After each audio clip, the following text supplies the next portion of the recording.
the Australian Jewish Association has also weighed into the Laura Tingle saga because she made a strange excuse for her "Australia is racist" comment. In a statement, she said, "We clearly have an issue with racism.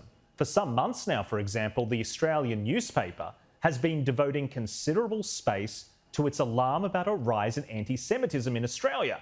Wait, so Laura is pretending that she was talking about Jewish populations now? What an absurd attempt to pivot.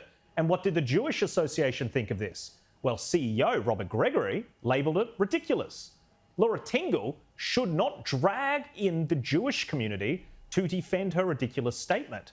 Australia is perhaps the least racist country in the world. Ironically, the ABC, where Miss Tingle works, has significantly contributed to anti-Jewish sentiment with its inaccurate and biased reporting, including recently describing a Hamas terrorist rocket attack on the Jewish state as a show of resilience. Now let's bring the panel back in to discuss. Sophie, Laura Tingle put this statement out to, explain her comments in greater context. As soon as I saw her talking about anti-Semitism, I thought it's just completely bizarre because that's clearly not what her comments were targeted at. Her comments were in response to the budget reply speech, which was about immigration. Well, Jack, she did publish, or the ABC published, her 1,380-word explanation about why she made these remarks at the Sydney Writers' Festival. Now, that strikes me as almost essay-like and an awful lot of backpedaling after what has been a disaster for her this week. It's damaged her professionally. And this is the thing, Jack. These journalists get on these platforms at these leftist, activist writers' festivals. You can hear in the audio she's applauded by the crowd. Probably everyone there thought none the wiser and thought it was quite normal. But when you put these remarks out into the public forum, there's a lot of people that disagree with what she's saying. So I think it's a little bit disingenuous to try and wrap this in with coverage of what's happening in Israel.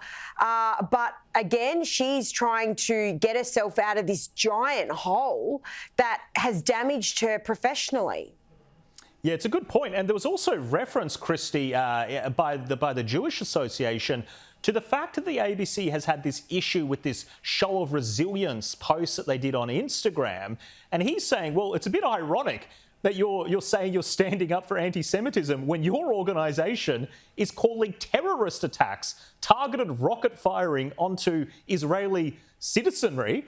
You're calling that a show of resilience. It's absurd. Look, it's clearly a tactic for the ABC to clutch at straws, to demonstrate they do not have a conscious bias towards this. And if I was part of the Jewish community, I'd be absolutely horrified at the ABC using their coverage of the Israel atrocities to prove a point about them being unconscious and about them being unbiased. I'm not surprised that Jewish identities have decided to make public statements relating to that. Yeah, really strange stuff.